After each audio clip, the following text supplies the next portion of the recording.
Bem-vindos mais uma vez ao Café Filosófico, que hoje tem como convidado o psicólogo Yves de Lattaille. Ele nos convida a fazer algumas reflexões sobre a moral, o tédio, o ócio e, sobretudo, como nos vemos e nos comportamos nesse momento que o mundo nos oferece uma série de ferramentas para nos manter conectados com tudo. E menos, talvez, com nós mesmos de maneira mais profunda e sincera. Será?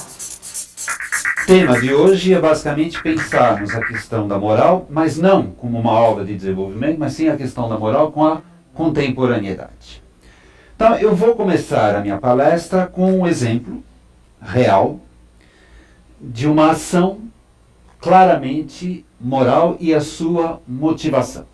Trata-se de uma criança com seus 10, 11 anos de idade, que se tornaria muito famosa, mas vou deixar o suspense, contarei só no final de quem se trata. Mas é uma criança de origem pobre, no começo do século passado, na Argélia, que era uma colônia francesa na época, órfão de pai, o que não era raro, porque houve a Primeira Guerra Mundial e muitos soldados morreram, e muitas crianças ficaram órfãos de pai. Ela foi criada por uma avó analfabeta, por uma mãe pouco alfabetizada e sem nenhuma cultura, e cujo emprego era ser empregada doméstica. Portanto, um quadro razoavelmente conhecido por nós aqui no Brasil é um menino pobre de periferia. E que estudava, como também existe no Brasil, numa escola pública. Só que vocês devem saber que na época, assim como no Brasil era o caso, a escola era obrigatória apenas até o final do antigo primário. O ginásio, como se dizia na época, não era obrigatório. Mas, pior ainda, poderíamos dizer, não somente não era obrigatório, como para entrar no ginásio havia um exame. E no Brasil chamava esse exame de admissão. Resultado, a maioria das crianças pobres, a grande maioria das crianças pobres, não continuavam os estudos para além da quinta série, da quarta série, do quinto ano atual, além do primário. Seja porque não havia estímulo, seja porque precisava trabalhar, ou seja porque naufragavam no exame de admissão. Mas o nosso pequeno amigo, incentivado, aliás, por um professor que lhe será importante a vida inteira, passa. Só que agora, e essa que é a situação importante para nós aqui, ele é um menino pobre estudando com meninos ricos. Porque no sistema, é um sistema francês no caso, a escola é pública, não penso em escola privada, mas toda a escola é pública, mas na época apenas os filhos de classe média ou de famílias mais abastadas continuavam os estudos e, como eu acabei de dizer, os pobres, os mais pobres, abandonavam. Então nós temos esse nosso menino, numa situação que também é bem familiar no Brasil, menino pobre entre meninos ricos, um choque de classes sociais. E aí chega ao evento que nos interessa. Num dos primeiros dias de aula, ele deve preencher um formulário. Nome, endereço, e num dos campos está escrito profissão da mãe. Ele preenche e escreve empregada doméstica. É o que a mãe de fato faz. Mas aí ele conta, aí eu cito esse menino, que mais tarde nos contará o evento, diz ele: olhei para aquilo que eu tinha escrito, e pela primeira vez senti vergonha e a vergonha de ter tido vergonha. É isso que ele conta, né?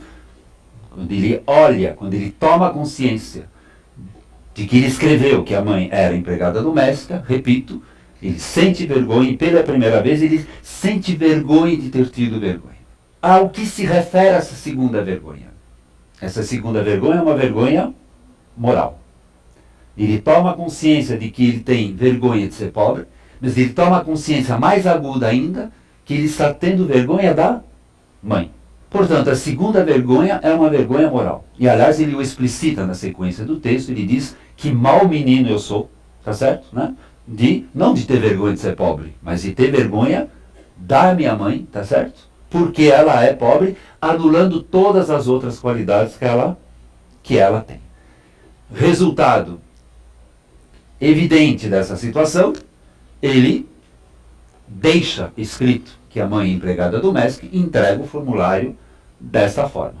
Essa segunda vergonha o impede moralmente de continuar sentindo alguma coisa negativa pela mãe. Vejam bem, não significa que ele vai ter orgulho de ser rico e de ser pobre doravante, mas a vergonha maior dele é ser infiel, injusto, ingrato em relação à mãe. É um sentimento moral logo e uma ação moral. Está na hora de revelar de quem se trata. Eu estou falando de Albert Camus. Albert Camus foi um grande escritor e filósofo francês que morreu em 1960, com apenas 46 anos. O mais curioso é que essa história que Yves Dillatay nos contou, nós já vimos em filmes, romances e novelas. O menino pobre que de alguma forma começa a frequentar um ambiente mais favorecido que o seu e acaba sentindo vergonha de sua mãe ou de seus pais. Apesar de outros finais para esses dramas serem possíveis, o que a gente espera como final feliz é que esse menino ou menina acabe não aceitando essa vergonha moral e passe a se orgulhar de seus pais. Mas afinal, o que há por trás do sentimento de vergonha? Agora vem uma pergunta, que não tem resposta evidente, mas que é uma pergunta importante de nos colocarmos. Esse pequeno Camus será representativo não apenas de uma criança, mas de um indivíduo nos dias de hoje? Será que nos dias de hoje muita gente sente vergonha moral ou sente uma vergonha moral mais forte do que outros tipos de vergonha? O sentimento de vergonha é o sentimento de se sentir, de se achar pequeno ou menor do que um determinado ideal. É por isso, inclusive, que a vergonha é um sentimento muito dolorido.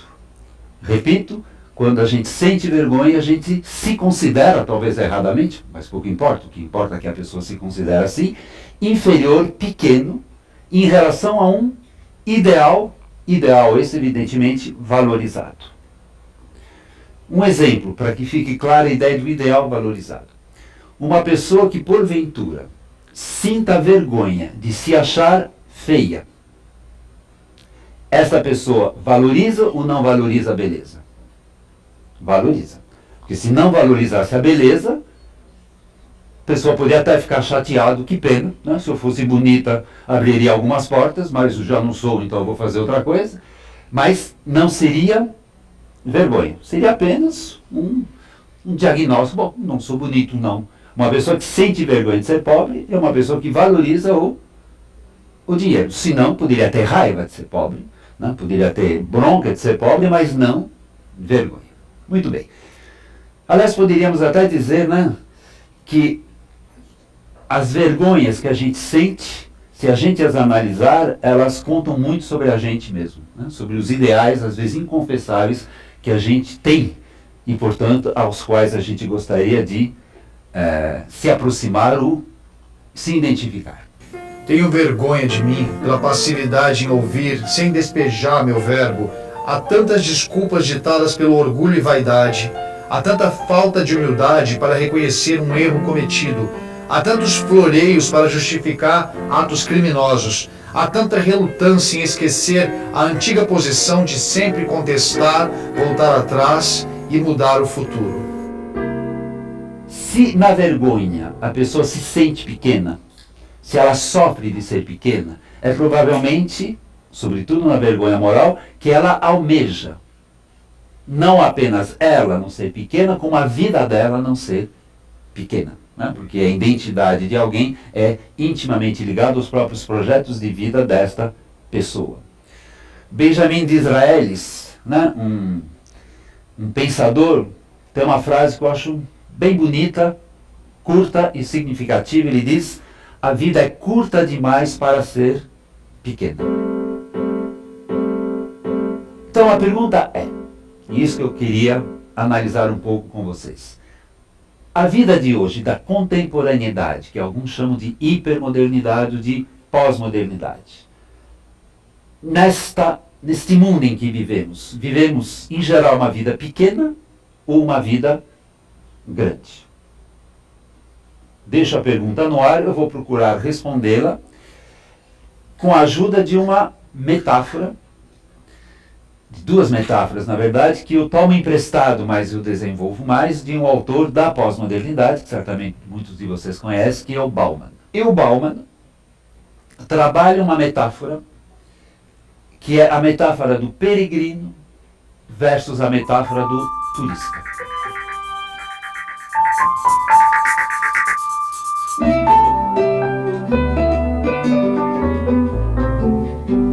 O pensador contemporâneo Zygmunt Bauman propõe duas metáforas para falar sobre o modo de estarmos no mundo. Ele usa as figuras do peregrino e do turista, cada qual com seu jeito de encarar a viagem pela vida. Peregrino versus turistas. E a pergunta é, hoje nós somos mais peregrinos, metaforicamente falando, é claro, ou nós somos mais turistas? Então, antes de pensarmos o nosso mundo, vamos fazer diferenças entre o peregrino e o turista. É claro que a única coisa que os articula, que os tornam semelhantes é a ideia da viagem. O turista viaja e o peregrino viaja. Porém, para além dessa semelhança, há essencialmente diferenças entre as duas figuras. Pensemos em alguma delas. A meta da viagem. Qual que é a meta da viagem de um peregrino? A meta de um peregrino relaciona-se com a vida dele. Enquanto que a meta de um turista, em geral, não tem nenhuma relação com a vida do turista. É apenas um pedaço de tempo que ele vai usar nessa sua viagem. Uma espécie de intervalo na vida cotidiana. Portanto, no peregrino, a viagem é motivada por uma busca. Busca de algo que ele acredita estar alhures, mais além de algo que está em outro lugar. E ele escolhe o lugar para onde ele vai viajar em razão dessa busca. Como é que o turista escolhe o lugar onde ele vai viajar? Em geral, pela fama do lugar. Por isso que há capitais como Paris, que são as campeãs de receber turista. Se ele for rico, basta esse critério. Se ele não for tanto, ele vai, evidentemente, eleger outros critérios, o dinheiro disponível, o tempo disponível, mas não há nada de uma busca. Né? Em geral, aliás, a maioria dos turistas vão todos para o mesmo lugar. Portanto, podemos dizer, numa primeira síntese, que no caso do peregrino, a viagem tem um sentido existencial. A viagem tem um sentido existencial, enquanto que para o turista este sentido existencial não costuma estar presente. Primeira diferença. Podemos também sintetizar o que eu acabei de dizer, que para o peregrino a viagem é um ato de fé, ele acredita que alguma coisa vai acontecer, enquanto que para o turista é um ato de consumo. É um ato de consumo, não há nenhuma fé, nenhuma dimensão existencial. Podemos também dizer que o peregrino ao viajar está à busca de identidade, está à busca inclusive da sua própria identidade, de modificar a sua própria identidade, enquanto que o turista costuma, aliás, quem mora no Brasil sabe muito bem disso, estar à busca da alteridade. Well, terra firma.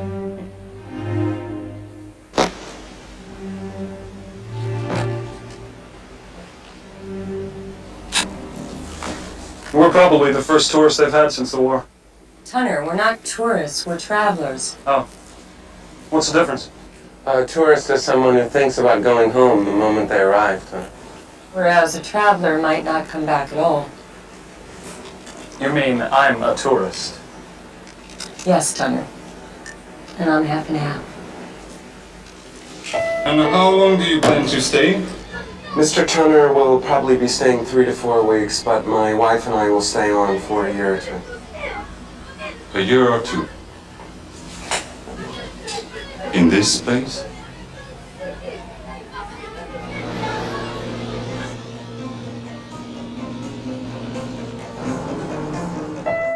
Aliás, me retiro rapidamente da metáfora para comentar algo que Claude Lévi-Strauss, um grande antropólogo que trabalhou no Brasil durante muito tempo, dizia, eu não gosto mais de viajar. Eu não gosto mais de viajar, olha que ele é um grande viajante, porque o percurso da viagem não existe. Vai de avião, chega no lugar e acabou. E ele gostava das viagens de navio, tá certo? De moto, de carro, ou seja, né? Viagens nas quais o percurso é tão importante quanto a chegada. Ora, exatamente esse é o caso do peregrino, que nos lembra, em geral, uma viagem lenta, a pé, até ele é de pé no peregrino, não, uma viagem lenta, ou seja, o percurso, e não apenas a meta, faz parte da viagem do peregrino. Enquanto que para o turista, não. O turista quer que essa viagem, esse percurso, seja o mais rápido possível. Por isso que ele prefere avião a barco, tá certo? E se tiver um avião mais rápido do que outro, ele pega o mais rápido, porque assim ele chega mais cedo. Ou seja, a viagem é negada, né? A viagem é tempo, é tempo perdido para o turista. Para o peregrino, não. É um tempo precioso, tão importante ao rigor, quase tão importante quanto a meta de chegada. Ou seja, podemos dizer que para o peregrino, o trajeto faz parte da viagem, para o turista ele é negado. Finalmente, e acabo minha metáfora aqui, qual que é o grande medo do peregrino? O medo do peregrino é dele mesmo. Ele ter se enganado, ter ido no lugar onde ele não deveria ter ido. A decepção é sempre, no mínimo, também com ele. Enquanto que o medo do turista é o medo de ser decepcionado, não por ele, mas pelos lugares que ele encontra. Nós, digo nós contemporâneos, se formos parecidos com o peregrino ou turista, qual dos dois nós pensaríamos ser o nosso semelhante? A maioria das pessoas aqui, se faz essa pergunta, responde sem muita hesitação, turista. Né? Digamos, a nossa vida lembra, isso é metafórico, evidentemente, lembra mais a vida de turista. Não estou falando de nós enquanto turistas, estou falando de nós aqui, nós enquanto, na nossa vida cotidiana. Como turista, claro que nós somos turistas, mas, digamos, nós seríamos turistas no mundo.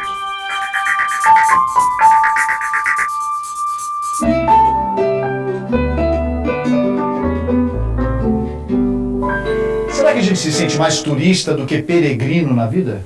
Eu acho que a gente tem uma tendência a acreditar que nós somos peregrinos. Estamos em busca de alguma coisa, valorizamos o percurso, olhamos para a viagem, para a vida, como um ato de fé e não de consumo.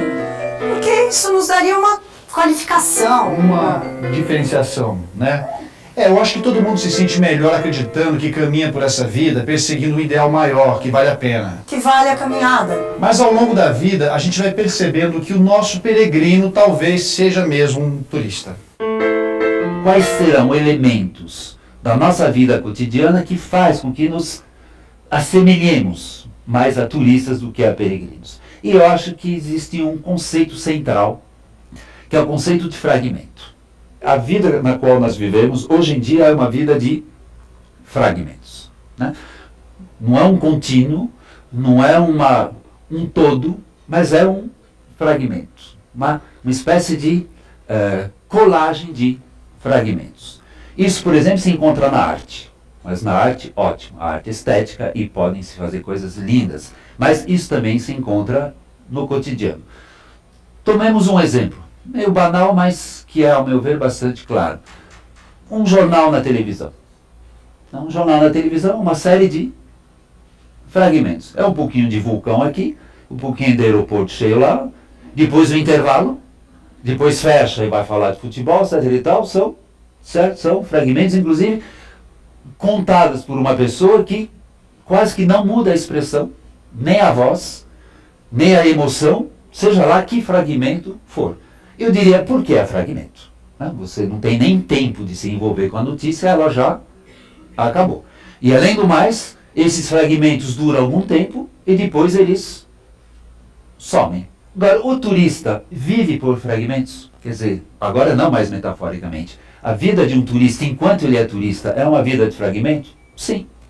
A maioria da viagem do turista é, por um lado, uma semana de Paris, pegar um turista chique que vai para a Europa, né? Uma semana de Paris, né? 3 dias de Londres, eu vou dar uma preferência para Paris no caso, né? Um pouquinho de Roma, tiquinho de Veneza, tá certo? Ou seja, né? Não faz um todo, e, como eu já falei, o próprio percurso é negado em relação à meta, ou seja, né? São, inclusive, fragmentos de tempo. Voltemos agora à nossa vida. O que é mais importante, segundo vocês, hoje em dia? Conhecimento ou informação? Nós vivemos no mundo da informação ou no mundo do conhecimento? Claramente, a resposta é: nós vivemos no mundo da informação. E a internet é uma belíssima, claro que belíssima fonte de informação. Mas o que é informação? Informação é fragmento. O que é conhecimento? É juntar informações para lhes dar sentido. Mas, em geral, o que a mídia nos dá é o que ela pode dar, inclusive não há nenhuma crítica, ela nos dá informações. E, às vezes, nós nos contentamos com as informações. É mais um exemplo de vida fragmentada.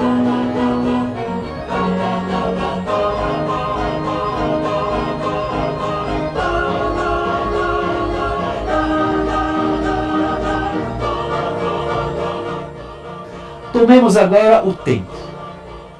O tempo. Será que a nossa vida cotidiana é realmente um desenrolar no tempo? Ou é uma sequência de eventos? Tendo a achar que a nossa vida, hoje em dia, é muito mais uma sequência de eventos, né? Aliás, isso, inclusive, se relaciona com o exemplo que eu acabei de dar da mídia, do jornal, da televisão, né? Muitas vezes as semanas são as semanas de tal evento.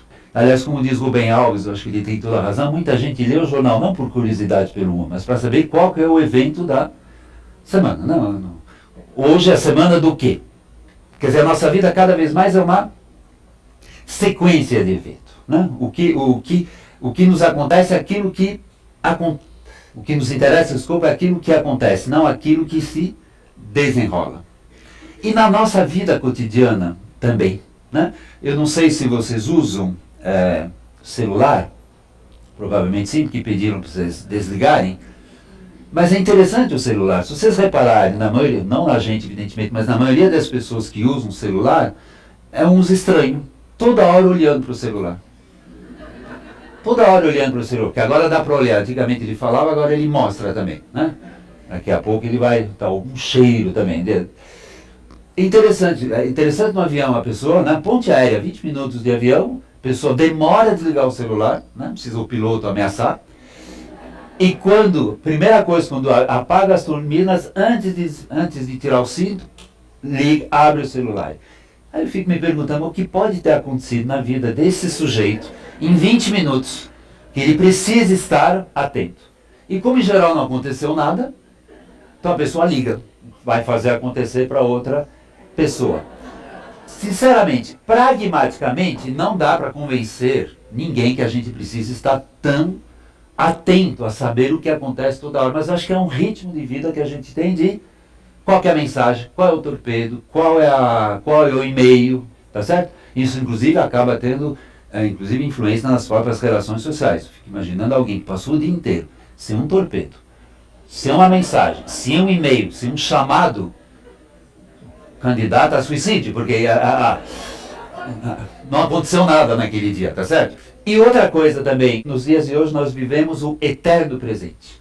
Nós não temos muita relação com o passado, esquecemos o passado e não temos, praticamente pouco temos projeção para o futuro. Não, o que nos interessa é o aqui, agora. E poderíamos também acrescentar a ideia do hedonismo. O hedonismo, você sabe, significa a busca do prazer, mas o prazer é, por definição, algo fragmentário. Diferente da alegria. A alegria dura. O prazer, ele, enquanto ele é usufruído, ele existe, mas ele é, por definição, curto, rápido. E uma pessoa que só procura prazeres, ela deve retomar esses fragmentos de alegria, se eu posso me expressar assim, a todo momento. Finalmente, pensemos numa outra dimensão, e a última que eu vou tratar aqui, da fragmentação, que é a nossa própria relação social. O Bauman tem outra metáfora que me apraz muito, que é o do enxame. Ele diz que a nossa sociabilidade atual, porque nós somos sociáveis, inevitavelmente somos sociáveis. O problema é saber que tipo de sociabilidade nós elegemos. O ser humano é um ser sociável. Mas ele elege outra metáfora, ele adora metáforas, e tem razão de usá-las, né? Num primeiro momento, é do enxame. Imagina um enxame de mosca, de pernilongo, seja lá do que for. É uma estrutura social? É, porque é um monte de bicho junto. É uma estrutura social. Só que, internamente a essa estrutura, há uma característica importante. No enxame, o que importa está dentro do enxame. Não importa a abelha que está do lado da gente. O que importa está dentro do turbilhão. Qual que é o grande medo? É uma lufada, um vento, um acaso qualquer, cortar o enxame e a gente ficar fora do enxame. Aliás, vocês podem ver, um inseto ficar fora do enxame, frequentemente, é a morte. E vocês talvez tenham lembrado aqui que um dos grandes medos que cada um de nós tem hoje é de ser excluído. A palavra muito forte. Antigamente era ser pobre, hoje em dia se fala muito ser. E o que é o excluído? É alguém que perde a sua função no enxame.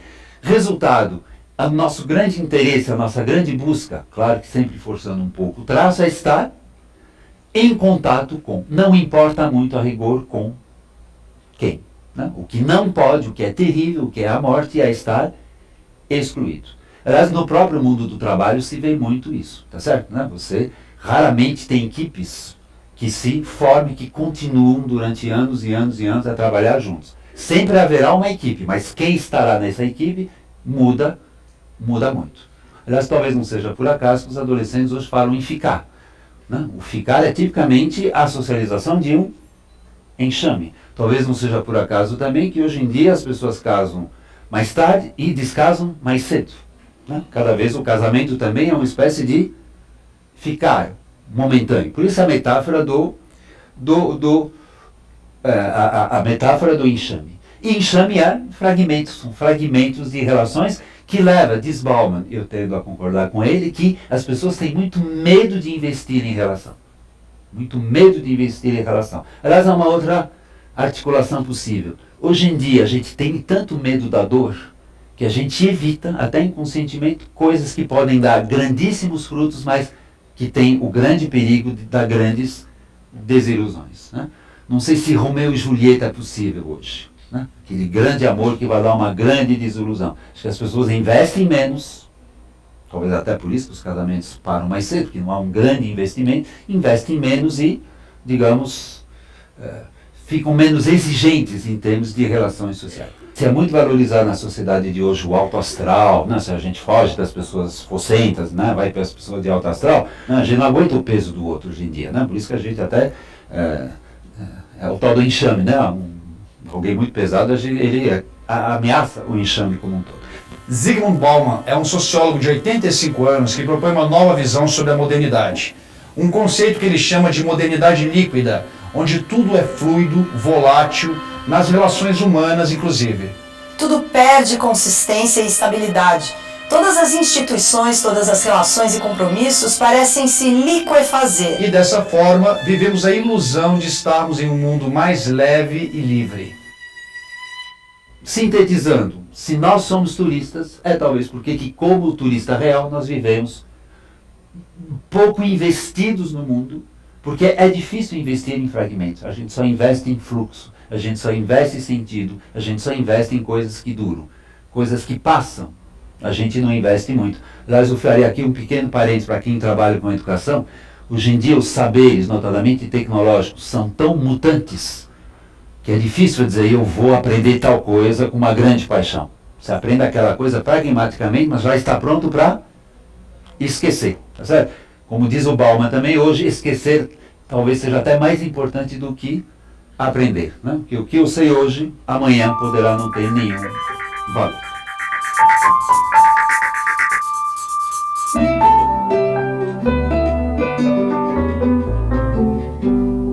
Eu acabo de descobrir que nada aconteceu nesses últimos 5 minutos que possa mudar a minha vida. Como diz o Yves de Latay, por mais que a gente queira ser o nobre peregrino, a gente tem vivido como esse turista que ele descreveu, no aqui e agora e dentro do enxame. E a pergunta é, e isso é bom?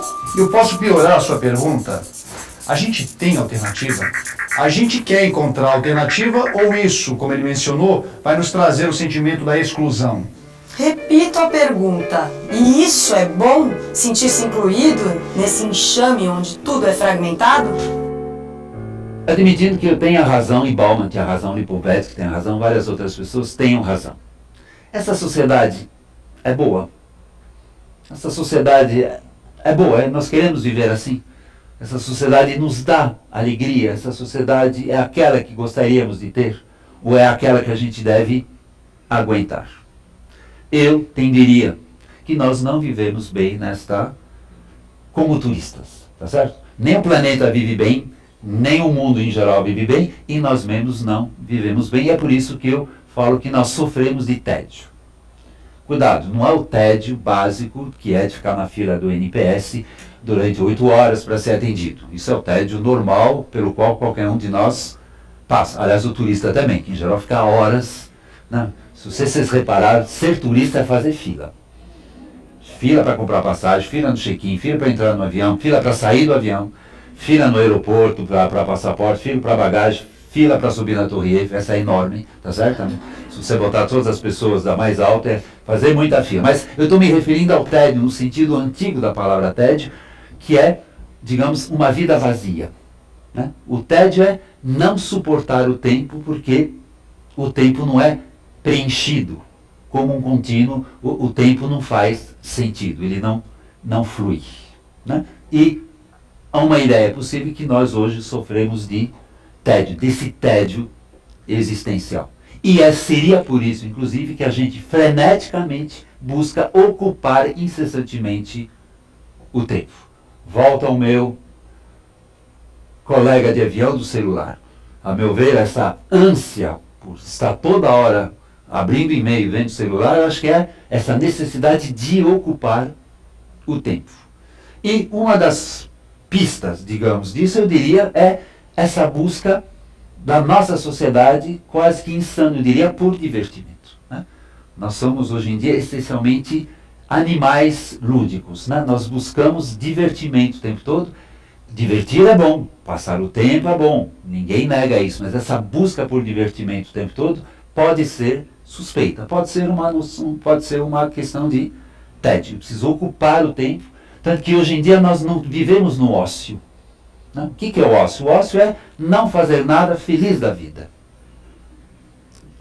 Dorival Caymmi é um bom exemplo de uma pessoa que valorizava o ócio. Não vejo Dorival Caymmi, Deus tem a sua alma, vendo o celular o tempo todo. Vocês imaginam? Ele na rede o tempo todo assim? Não faz sentido. Ele quer pensar numa música, pensar na música que ele fez, ou seja, né? Não fazer nada significa não se ocupar com nada, mas evidentemente a mente continua fluindo. Porque o ócio, já vê, o ócio é muito complicado, entendeu? Saber ocupar o tempo, saber não fazer nada é muito complicado. É toda uma arte, né? Toda uma arte que os gregos, inclusive, cultivavam. Trabalho para os gregos, eu digo os gregos antigos, era coisa para escravo. O ócio era... O que era o ócio? Filosofar, contemplar, muito trabalho, tá certo? Só que sem prazo, sem fim, e com tempo de errar, etc e tal. Coisas que o mundo de hoje não permite muito. Hoje em dia a maioria das pessoas se divertem, o que é diferente de ócio. E não sei se vocês sabem, a indústria que mais fatura no mundo é a indústria do divertimento, né? Porque os salários de artistas, jogadores de futebol é tão absurdamente alto. É porque eles geram fortunas, tá certo? Que as pessoas vão assisti-los por divertimento, né? Pouca gente vai assistir um jogo de futebol para aprender a jogar.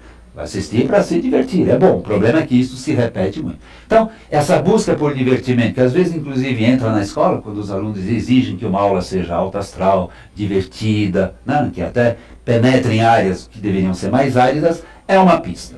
Outra pista, agora, duas pistas que são mais do que pistas, eu diria, se aproximam de provas já. Uma é a depressão. Você sabe que toda época tem um problema mental mais acentuado do que outros. Hoje em dia, embora, ao meu ver, digamos, exagerado um pouco pelos médicos, talvez, mas hoje o problema, a dor, o desconforto mental é a depressão.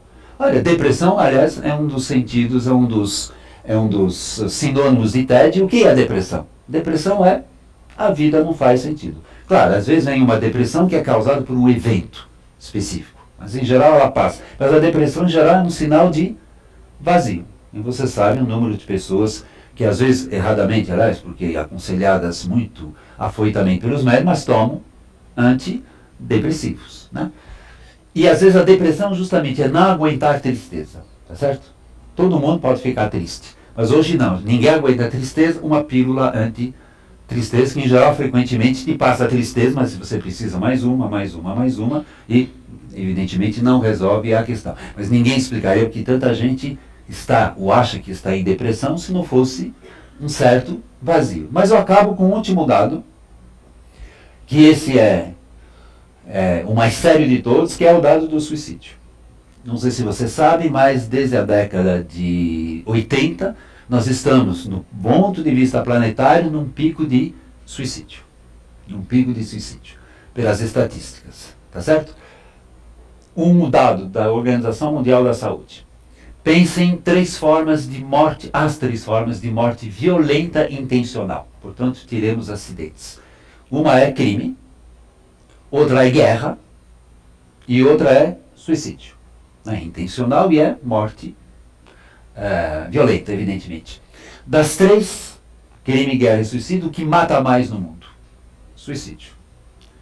E é preciso somar guerra e crime para empatar com suicídio. Ou seja, cada pessoa morta pelo crime organizado, 2 se suicidam, cada pessoa morta na guerra, em que país for, no Iraque, por exemplo, 2 pessoas se suicidam. E mais um dado que nós adultos devemos, sem dúvida nenhuma, levar em conta. O candidato clássico, se eu posso me expressar assim, ao suicídio é o homem velho. Não a mulher, mas o homem velho. Dá até para entender, o homem velho, sobretudo na nossa sociedade, já fez tudo o que tinha que fazer, criou os filhos, está aposentado, muitas vezes a vida passa a não ter graça, digamos, né? Passa a ser uma sucessão de dias, de fragmentos, portanto, que não se encadeiam. Dá para entender. Mulher menos, porque a mulher tem uma vida no lar, tem uma vida na casa, tá certo? Que a cultura lhe reserva, que pode ajudá-la, digamos, ainda a permanecer com algum sentido para a vida. Só que hoje existe um novo ser que faz essa trágica caminhada junto com o mais velho, e esse novo ser é o jovem. Então, se o velho se suicida porque a vida deixou de fazer sentido, se o jovem se suicida porque a vida ainda não fez sentido. Então, esse dado, claro, não é um dado enorme, mas ainda o suicídio é raro, felizmente, sempre será, provavelmente. Mas o fato de o jovem estar mais suscetível ao suicídio do que antes é um dado que eu acho que nós não podemos, enquanto adultos, negar. Enquanto negar. E o que falta hoje no mundo é sentido. Logo, há muito hoje tédio. Que instituição, das várias instituições que existem, poderia ser, se ela quisesse, ou se ela pudesse, mas se ela quisesse, sobretudo uma, que falaria metaforicamente, uma usina de sentidos. Qual é a instituição que pode ser uma usina de sentidos, de produção, reprodução de sentidos? Eu acho que só vejo uma instituição social, que é a escola. Porque o conhecimento, que é a matéria-prima da escola, é justamente puro sentido. Só que, falta acrescentar um ponto importante. Um dos erros que a escola e a universidade também comete faz tempo, só que talvez esse erro agora seja mais perigoso do que antigamente, e já apontado por vários autores, é o seguinte: a escola e a universidade ensina a resposta, mas esquece de ensinar a pergunta. Diz, a Terra é redonda e gira em torno do Sol. Bom, isso é uma informação. Agora, o que faz sentido a essa informação é, qual que é a pergunta? Por que eu preciso saber que a Terra é redonda e gira em torno do Sol? Porque a humanidade passou séculos e séculos e séculos felizes, achando que a Terra poderia ser de qualquer forma, não era problema, mas que era o centro do universo. E porque a partir da Renascença, século XVI e XVII, a pergunta voltou. Mas será que a Terra é de fato o centro do universo? E não é à toa que isso tem a ver com reforma, tem a ver com uma série de modificações. Então, o erro que a gente comete muito na educação é a gente ensina o conhecimento, mas o conhecimento em si, a resposta em si, não faz sentido se eu não me apoderar da pergunta. Se o que eu disse aqui, até agora, fizer algum sentido. A probabilidade de termos pequenos Camus, esse Camus que tinha vergonha de ter tido vergonha, é grande. Claro que sempre existirão, mas nós estamos preparando esses pequenos Camus. Yves Delataille volta a se referir a um episódio que marcou a infância do escritor e filósofo francês Albert Camus. Ao preencher um formulário escolar, o pequeno Camus escreveu no campo reservado a profissão de sua mãe, empregada doméstica. Mais tarde, já adulto, ele conta que naquele momento, pela primeira vez, sentiu vergonha. E a vergonha de ter tido vergonha. Ou como diz Delataille, Camus sentiu vergonha moral. Eu queria, digamos, submeter a vocês essa possível tese de que nós vivemos numa sociedade do tédio e que talvez pequenos Camus, né, um pequeno que tinha vergonha e vergonha de ter tido vergonha, sejam mais raros, adultos dessa forma também sejam mais raros, porque por um lado nós valorizamos muito outras vergonhas, outros ideais de ser, e por outro lado, porque numa vida com tédio, eu diria, moral é luxo, para não dizer até extravagância. Junto com Marcelo Cortella, não num contexto de café filosófico, mas lançamos um diálogo que virou livro, e ele dizia o seguinte, lá no interior, lá na década de 50, uma coisa assim, quando uma pessoa andava sozinho à noite na rua, então imagina uma pessoa andando sozinha à noite na rua, sem luar, se vocês quiserem mais tétrico, eu via passos, a reação dessa pessoa era, que bom, vem alguém. Porque o medo essencial era medo de defunto, medo de assombração. Dizem, pergunta a vocês, vocês estão andando na rua, vocês ouvem passos, vocês pensam, que bom, vem alguém, o ai, ai, ai, vem alguém. Provavelmente, ai, ai, ai, vem alguém, e vocês prefeririam que fosse um defunto, inclusive, né? Tomara que seja defunto, tomara que seja assombração, que é muito menos perigoso do que uma pessoa de carne e osso. Se vocês raciocinam assim, e provavelmente sim, a maioria de nós é assim, aqui existe implícito o seguinte diagnóstico. A probabilidade do meu semelhante, do meu conterrâneo e contemporâneo não ter senso moral é grande. Porque uma pessoa com senso moral não vai me agredir, não vai me violentar, não vai me roubar, não vai fazer absolutamente nada comigo. Mas se nós temos medo, se nós temos uma sociedade do medo, entre vários medos inclusive, é que nós fazemos o diagnóstico talvez errado, que há pouco pequenos Camus entre nós, que teriam vergonha de nos causar alguma pena e que teria até orgulho de nos ajudar em alguma coisa. Então, se o nosso diagnóstico da falta de senso moral de outrem é razoável, talvez isso explique, não por uma falta apenas de educação moral, uma falta de estratégias pedagógicas, mas seria o próprio fruto da sociedade que nós estamos gerando, porque nós somos nós os responsáveis pela sociedade atual e que nós estamos entregando aos nossos filhos. Obrigado por ter nos acompanhado, e se você quiser rever esse programa, acesse o site da CPFL Cultura. Até o próximo Café Filosófico. Tchau. Tchau.